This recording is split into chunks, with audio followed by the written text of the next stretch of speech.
그랬었고, 어쨌든 미국이 양보를 많이 한 다음에 일본에다가 어떤 걸 요구하냐면 이런 걸 합니다.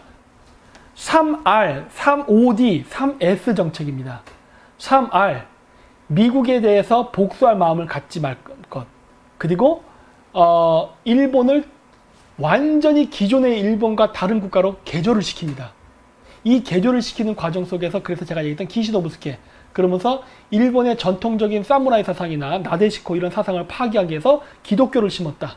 이런 얘기도 했었고, 부활. 일본이 다시는 일본적으로 부활할 수 없게끔 근본적으로 사회 시스템을 다 파괴시킵니다. 그게 메가더 때 일어났던 일이에요. 5년 동안. 그리고 중점적인 정책, 무장 해제, 군국주의 제거, 공업 생산력 파괴, 중심 세력 해체, 민주화 등등. 여러분, 민주화가 좋은 말이 아니에요. 아십니까? 민주화. 이건 나중에 제가 이것도 시간 되면 할게요. 서방 세력 국가들이 상대방 국가를 멸망시킬 때 가장 많이 써먹는 게 인권과 민주화입니다. 지금 중국 때려잡을 때 쓰는 게 인권과 민주화예요. 민주화가 나쁘냐? 아니요. 민주화는 좋은 거예요. 민주화는 좋은 건데 저 민주화를 어떻게 쓰냐의 문제지, 정치적 프로파간다로. 인권이라는 문제도 마찬가지잖아요. 이 인권을 지키는 건 중요한 건 맞아. 근데 이 인권을 어떻게 지키게 프로파간다를 하냐는 정치적 문제거든. 그렇게 해서 일본의 그러한 강력하게 단결된 쇼군을 중심으로 뭉쳐있던 그런 일본의 그 단일 사회 있잖아요. 이거를 파괴하는데 민주화를 써먹습니다. 예. 그리고 3S 보조정책. 그게 뭐예요? 뭐 좌파들이 얘기하는 전두환 대통령 때는 스포츠, 섹스, 영화. 근데 이거 지금 문재인 정권도 하고 있잖아. 스포츠, 섹스, 영화, 성추행, 포르노 비디오, 엠번방 사건, 이런 것들 다 이거 문재인도 하고 있잖아 지금. 이렇게 되고, 그 다음 이런 여러 가지 제도, 이런 것들, 보도 지침이 있었습니다. 이런 것들이 있었고, 그다음 또 이게 있었죠. 여기 보면은 미국에 대한 비판, 러시아에 대한 비판, 영국에 대한 비판, 조선인에 대한 비판, 중국에 대한 비판, 연합국에 대한 비판 등등을 하지 말 것이에요. 그래서 우리나라 좌파들이 미국의 덕택으로 위안부 문제로 여태까지 시간을 잘 끌어왔던 겁니다. 예? 내가 얘기했죠. 좌파들은 친미파들이 있다. 물론 여기에 대한 친미라는 거는 뭐 개파가 있어요. 미국도. 하지만 어쨌든 우리나라의 그 위안부, 정대협이 잘 헤쳐먹고 뭐 할머니도 돈 삥땅 치고 하면서까지 지금까지 호의호식하고 할 수 있었던 이유가 뭐다? 미국의 보호 때문입니다. 예? 위안부 문제의 실체가 어떠냐는 중요한 게 아니야. 위안부 문제를 자꾸 이슈화시켜서 일본이란 나라를 도덕적으로 나쁜 나라, 국제적 위상을 오를 수 없게끔 억누르는데 써먹었어요. 난징학살? 마찬가지지. 난징학살도 마찬가지. 60만? 언제 60만이 죽은 적이 있어. 그럼에도 불구하고 난징학살, 뭐 레이프 난징인가? 그런 책도 있었잖아요. 그런 거 막 미국에서 출판되고 막 베스트셀러가 됐던 이유가 다 미국의 지원이에요. 일본 세력이 팽창되는 것을 억제시키기 위해서. 에? 그렇기 때문에 우리나라 좌파들이 반미 활동하는 거 보면 난 이해가 안 돼. 야, 니들 미국 때문에 여태까지 먹고 살았어? 이런 거거든.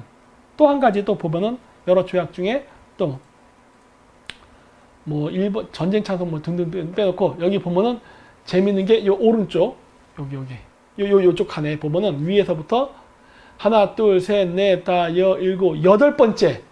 점령군 병사와 일본 여성 간의 문제에 대해서도 말하지 마. 이게 무슨 말이야? 점령군 병사와 일본 여성 간의 문제. 이게 뭐야? 이것도 금기사항이래. 이게 뭘 것 같아요?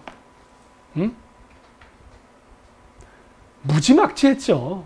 네, 진짜 일본 불쌍한 나라라고 얘기했잖아요. 일본의 우파는 그래서 반미적 성향을 가질 수 있다예요. 왜? 근데 내가 얘기했잖아. 이해한다. 일본의 우파들이 반미적 성향을 갖는 거 이해한다. 반미적 성향을 안 갖는 것 자체가 어떻게 보면 간쓸기도 없는 인간으로 보일 수 있는 거니까. 일본 보수주의자들 중에 적어도 70%는 반미주의자다. 왜? 일본은 저러한 시절을 겪었어요. 점령군 병사 일본 여성 간의 문제가 뭐야 도대체? 일본은 저런 거에 대해서도 함부로 말할 수가 없었다고. 그거 아세요? 일본이 점령당한 다음에 아마 요시다 시게루 수상일 때일 거예요. 일본 일대 수상, 전후 일대 수상. 요시다 시게루 때에 미군들을 위해서 위안부를 만들었습니다. 일본은. 에? 일본 그 정도였어. 우리나라 6.25 전쟁할 때 이승만 대통령이 북한군 빨갱이를 열심히 잘 때려야 한다. 수고한다. 연합국. 우리는 위안부 만들어줄게. 이랬어요? 우린 그런 적 없어요. 일본은 저렇게까지 했어. 지급할 때 장엄한 일본은 인간보다? 아닙니다. 일본 잘못한 거 없어요. 여러분들이 이렇게 얘기하면 의아할 수 있는데 2차 세계대전이요. 일본이 일방적으로 잘못한 일이 아닙니다. 예. 이거는 식민지 쟁탈전에서 일본이 졌기 때문에 나쁜 놈이 된 거지 일본이 이겼다면 지금도 좋은 놈이에요. 여러분 그때 당시 국제정세를 정확히 알고 본다면 일본은 나쁜 놈 아니에요. 그냥 이해관계가 충돌했을 뿐이고 충돌해서 진 것뿐이에요. 네. 뭐 그것도 나중에 어느 정도 시간이 지나면은 그거에 대해서도 제가 이야기를 할 그 기회가 있을 거예요. 네. 하여튼 그래서 그 당시에 초창기에는 미군이 일본에 들어가서 일본을 점령한 다음에 강간 사건이 좀 많았나 봐요. 완전 점령군 행사인 거지. 네. 그래서 하도 민간인들을 건드리니까 위안부를 만든 거예요. 제발 거기는 하지 마시고 여기서 하세요. 이런 식으로. 미국이 일본 진짜 무지막지하게 조져요. 네. 내가 천황 살려줬잖아. 이런 거예요. 야, 천황 안 죽였잖아. 그러면 된다며. 이런 식으로. 그래서 미국이 진짜 일본을 무지막지하게 그냥 아주 밟아버린다고요. 일본이 어마어마하게. 지금도 일본의 수상은요. 미국의 영향을 벗어날 수가 없어요. 아베 수상이 저렇게 오랫동안 수상이 가능한 것도 미국의 영향이에요. 일본의 수상이 실각하는 것도 미국의 영향이 무진장 커요. 우리나라 대통령은 그 정도는 아니야. 영향이 없다고 할 수는 없어. 하지만 저 정도는 아니야. 네. 그렇거든요. 네. 자, 그러면서 이제 한국전쟁이 발생하는데, 한국전쟁은 남침입니다. 이거는 확실해야 돼요. 한국전쟁은 남침이에요. 근데 한국전쟁에서 북한이 남한을 쳐들어가게 된 계기에는 여러 요인들이 있었어요. 첫 번째, 내부적으로 보면은 한반도 문제에서 북한의 김일성은 남한까지 사회주의 국가를 만들고 싶었습니다. 북한의 김일성은. 그렇기 때문에 남쪽까지 소위 얘기하는 인민민주주의 혁명을 일으키려고 했다고. 그래서 남로당 애들이랑 힘을 합쳐가지고 남한에서 사회 교란을 일으키고 북한군이 쳐들어가고 그렇게 해서 남한을 점령해가지고 사회주의 국가를 만들겠다는 게 북한의 생각이었고, 그 당시에 중국은 또 어떤 이해관계가 있었느냐? 국민당군을 쫓아내갖고 대만으로 밀어내버렸단 말이에요. 그래 놓고서 국민당에 항복했던 수많은 군인들이 아주 골치 아팠습니다. 이거를 처리해야 됐어요. 일본이 그 예전에 원나라 군대가 쳐들어서 가미카제로 군대를 전멸시켰다고 했죠? 그거 다 이유가 있는 겁니다. 그 당시에 원나라가요, 일본을 점령한 게 아니라 점령할 생각 자체가 없었어요. 이것도 역사에 잘 안 나오는 내용인데 징기스칸 제국은 일본을 점령할 의사가 없었습니다. 왜? 섬나라기 때문에 저 지역을 점령했다가 저 지역의 영주가 반란이라도 일으키면은 점령하러 가기가 무진장 어려워요. 네. 그렇기 때문에 일본은 점령할 의사가 없고 뭘 하는데 써먹었느냐? 송나라가 항복하면서 있었던 엄청나게 많은 송나라의 군인들, 육군, 그리고 고려가 결살 항쟁을 했잖아요. 그러면서 삼별초가 있었잖아. 그 삼별초의 잔당들, 고려가 갖고 있던 막강한 해군들, 이거를 제거할 필요가 있었다고. 송나라의 육군과 고려의 해군을. 왜? 명나라의 수도인 대도, 북경은 고려의 개경과 송나라의 수도가 뭐였더라? 그 중칭 그쪽 있잖아요. 그 개봉과 가까웠잖아. 가까웠기 때문에 그 지역에 있는 군대가 약화될 필요가 있었다고요. 그래서 고려의 배에다가 송나라 군대를 싣고 보너스로 몽골에서는 말 안 듣는 애들 실어서 일본에 보낸 거예요. 그거 뒤지라고 보낸 겁니다. 그래서 고려에서 야, 태풍의 시기니까 군대를 보내면 안 된다라고 했는데도 불구하고 여러 번 보낸 이유가 일본을 점령하려고 보낸 게 아니라 뒤지라고 보낸 거예요. 그래서 중국의 모택통도 장개석이의 국민당 군대가 항복해서 들어와 이게 이 포로로 있었는데 이거 내두면 아주 골치 아픈 문제거든. 한두 명이 아니에요. 몇십만 명이야. 그래서 이 장개석의 군대들을 제거할 필요가 있었어. 근데 잘못 죽였다면 어떻게 돼? 얘들이 뭉쳐서 싸워버리잖아. 오히려 항전을 해버리잖아. 그리고 그 당시에 그 국민당의 패잔병들이 그 대만으로만 간 게 아닙니다. 태국 쪽으로도 갔어요. 광시성, 그 중국 광시성 자치구 있죠? 이쪽으로 해서 넓게 포진해 있었다. 근데 거기에는 중국 공산당 힘이 미치질 않았어요. 그렇기 때문에 그쪽까지 밀려났던 그 대만 국민당 군대가 세력을 집결해서 다시 쳐들어오게 되면 중국은 또 내전 상태에 빠진다고. 그래서 얘들 제거할 필요가 있었어. 그래서 어떻게 하느냐? 중국 인민군들을 죄다 6.25 전쟁에 투입시켜버립니다. 그 인민군 아니에요. 국민당 군입니다. 상당수가 국민당 군대예요. 그래서 중국에 남아있던 장개석 군대의 장당을 제거할 필요가 있었고, 소련은 또 어떤 문제가 있었느냐?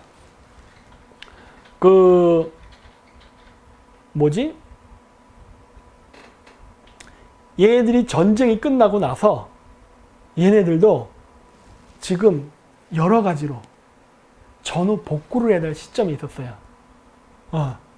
돈이 필요했단 말이지. 이거 미국에서 많이 좀 받은 것 같아. 돈이 좀 필요했어요. 네. 그랬고, 미국의 입장에서는 이제 뭐가 있느냐? 요겁니다. 요거. 에치스 라인에서 대만하고 한국이 빠지게 돼요. 이게 결국 김일성이가 남침을 하게 되는 결정적인 계기를 만들어내요. 네. 저렇게. 그러니까 고민은 많았어. 중국도 고민이 있고 소련도 고민이 있고 북한도 고민이 있어. 근데 미국이 에치스 라인을 저렇게 거버리니까 여기서 희망을 가져버린 거. 혹시 하고. 절대 그럴 리 없죠. 절대 그럴 리 없지. 미국이 한국을 남한까지를 일본 본토를 분할시키지 않고 남한까지를 먹었는데 남한을 포기한다고? 그럴 바에야 남한을 왜 먹었어? 애초부터 그냥 소련 줘버리지. 좋게 갈 거면 좋게 갈 거면 좋게 안 가려고 했기 때문에 저렇게 한 거예요. 왜냐? 냉전 시대가 되면서 이제는 소련이라는 전체주의 국가, 전체주의지. 어쨌든 그런 게 아닌 또 다른 의미의 전체적인 국가인 소련과 싸움을 해야 되는데 자기 편, 즉 네 편, 내 편이 갈라지는 진영 논리가 여기서 시작된다고요. 즉 냉전이 시작하기 직전이었단 말이야. 그랬기 때문에 아군, 적군, 피하를 구별을 확실하기 위해서는 뭔가가 필요했습니다. 플러스 뭐가 있었느냐? 아까 처음에 얘기했던 다음포 작전. 다음포 작전 뭐라고 했어요? 일본 본토 침공 작전. 일본 본토 침공을 하는 데 있어서 핵폭탄이라는 거는 몰랐으니까 핵폭탄의 요소를 배제하고 큐슈나 동경을 쳐들어갈 때 상륙하는 부대가 적어도 40만까지는, 많게는 40만까지 전멸당할 수 있다는 위험 부담이 있었기 때문에 최대한 많은 미군이 안 죽고 안전하게 상륙하게 하기 위해서 핵무기를 몰랐기 때문에 핵무기를 제외한 재래식 무기를 미국이 무지막지하게 만들었다고. 전투함, 순양함, 비행기, 폭탄, 탱크, 하여튼 무지막지하게 만들어놨어요. 그랬는데 이게 소련이 참전을 하고 핵폭탄 2방을 맞으면서 미국 내부에서도 몰랐던 핵폭탄 2방이 나가 떨어지면서 일본이 항복을 해버렸네? 그래서 미국에 어마어마한 무기가 남아버렸습니다. 엄청난 양의 무기가. 이거 어떻게 해? 이게 어떻게 해? 난리가 났네. 그러니까 난리가 났네. 그렇기 때문에 미국은 무기에 대한 재고를 처리할 필요가 있었습니다. 이거 아주 중요해요. 미국이 1차 세계대전 때 무기 팔아서 돈을 많이 번 나라고 2차 세계대전 때 무기 팔아서 오늘날의 강대국이 된 거예요. 그 이전, 1차 세계대전 이전의 미국이란 나라는 강대국이 아니었어요. 그냥 아르헨티나 같은 나라였어. 아르헨티나. 좀 땅 좀 넓고 자원이 많은 나라 정도였지 강대국은 아니었어요. 하지만 1차 세계대전, 2차 세계대전을 거치면서 미국은 산업화를 하고 제조업 국가가 되고 엄청난 양의 돈을 번 부국이 됐는데, 부국이 되는 과정 속에서 약간 회계 처리를 잘못했네. 아이고, 무기 너무 많이 만들어. 이거 어떻게 돼? 무기 재고 처리. 무기 재고 정도가 아니죠. 어마어마하게 남았죠. 어마어마하게. 이거 소진할 필요가 있었다고. 그래서 저는 이러한 말도 안 되는 에치슨 라인이 그어지고 결국 공산진영으로 인해서 하여금 남한을 침공할 수 있게 해준 게 아닌가라고 봐요. 예. 미국도 무기 좀 털어야 되거든. 그래야지 미국 군수사업체들이 돈을 벌 거 아니에요. 그래야 손해를 안 보지. 재고 처리 해야지. 그래서 한국전쟁이라는 게 그래서 저는 일어났다라고 봅니다. 예. 그러니까 여러 국가의 이해관계가 맞아 떨어졌어. 여러 국가에. 미국은 미국대로, 북한은 북한대로. 결국 한국만 오지게 쥐어 터진 거지. 그러니까 이승만 대통령이 에치슨 라인을 한국 발사들 난리를 친 거 아니에요. 그리고 또 한 가지 중요한 거. 자, 그러면은 장개석. 당시에 6.25 전쟁이 났을 때 장개석이 대만으로 도망갔었잖아요. 다시 본토 상륙 작전을 하려고 했습니다. 네. 근데 이거를 미국이 막아요. 이거 완전 절호의 찬스인데, 그 당시에 중공군이 뭐 있어? 개뿔도 없지. 완전히 그냥 그 당나라 군대지. 그런데 그래서 총도 별로 없었기 때문에 뭐 4명당 총 한 정씩 주고 했다며 중공은 개뿔도 없었어요. 그랬는데 그나마 그 병력이 전부 다 한반도로 가버렸어. 따라서 대만에서 중국 본토를 상륙작전을 하면 거의 무주공산으로 점령할 수 있어. 그러면 중국이 대만이 양자강 유역을 점령할 수 있다고. 최소한. 근데 미국이 가로막습니다. 야, 쳐들어가지 마. 이렇게 돼요. 장개석이가 군대를 움직일 수 있었는데 못 움직이게 막는다고. 여러 개는 제가 얘기했죠? 여러 가지 요인이 있다. 자, 여러분 얘기했지 않습니까? 미국이라는 나라는 슈퍼파워 국가예요. 미국이라는 나라가 옛날 때 그 얘기했을 겁니다. 왜 미국은 중국이 장개석이 이기지 못하고 모택통이 이기게 놔뒀을까? 예전에 설명했을 거예요. 왜 장개석이 이기지 못하고 모택통이 이기게 놔뒀을까? 그게 도움이 됩니다. 여러 가지로. 자유중국이 양자강만 점령해도 인구는 7억 가까이 돼요. 그 7억의 인구가 자유민주주의란 이름으로 미국과 함께 2차 세계대전 이후 전후 경제성장을 한다면 중국이 미국보다 훨씬 앞서는 나라가 되겠죠. 그런데 중국이 공산권 국가로 남게 되면 어떻게 될까요? 그냥 13억의 거지야. 지금처럼. 저렇게 되는 거예요. 따라서 중국은 절대로 장개석이 통치가 아닌 모택통의 지배하에 있는 게 좋습니다. 그리고 모택통이가 통치한다고 중국이 얼마나 망가졌는지 아시죠? 문화 대혁명, 대약진 운동, 병신짓 해가지고 중국이 완전히 나락으로 떨어진다고. 청나라가 아무리 병시 같은 나라였다 하지만 청나라 말기에도 샹하이는 어마어마한 경제와 유흥의 도시였어요. 베트남이 타락했다고 하지만 당시의 사이공은 엄청난, 지금도 호치민은 굉장히 호치민이지 맞지? 굉장히 지금도 경제 중심지아니에요. 지금도 엄청나게 화려하잖아. 관광 가보세요. 아이고 좋지. 응? 그런데 중국 모택통이 점령하고 나서 모택통이가 1978년인가쯤에 죽잖아요. 그때까지 중국이 어땠어요? 완전히 나락으로 떨어지나. 청나라 말기보다도 못한 수준으로 완전 몰락한다고. 그리고 청나라가 망한 거는 그 열강들의 그 간섭 때문이었지, 청나라 자체가 정치가 무능했다고 해서 경제가 무능한 건 아니었어요. 경제는 잘 돌아갔어요. 마약 전쟁이 왜 일어났어요? 마약 아편 전쟁이. 청나라랑 영국 간의 무역 불균형이에요. 청나라가 무역을 더 잘했다니까. 그래서 영국 애들이 마약 팔고 깽판 쳐버린 거 아니야. 그게 아편 전쟁 아니야. 청나라는 그때도 무기가 서양보다 약하고 정치적으로 혼란이 있어서 그랬지 경제력은 여전히 서양을 압도했다고. 근데 모택통의 중국은 완전히 무너졌죠. 따라서 모택 통일가 한국 전쟁에 올인한다 해서 장개석이가 중국으로 가는 거는 막아야 될 일이죠. 왜? 그러면 안 되지. 이제 공산 진영하고 민주 진영이 히틀러랑 일본 제국이 무너진 다음에 한판 붙었기 때문에 적과 악을 딱 가로질러서 냉전이 시작되는 시대가 되는 거예요. 냉전 시작되면 무기를 엄청 팔아먹을 수 있어. 근데 왜 장개석이를 키워? 안 키우지. 그쵸? 그러니까 이렇게 된 거예요. 그러니까 대만하고 한국은 어떻게 보면 희생을 당한 거예요. 그 시대적인 배경 속에서.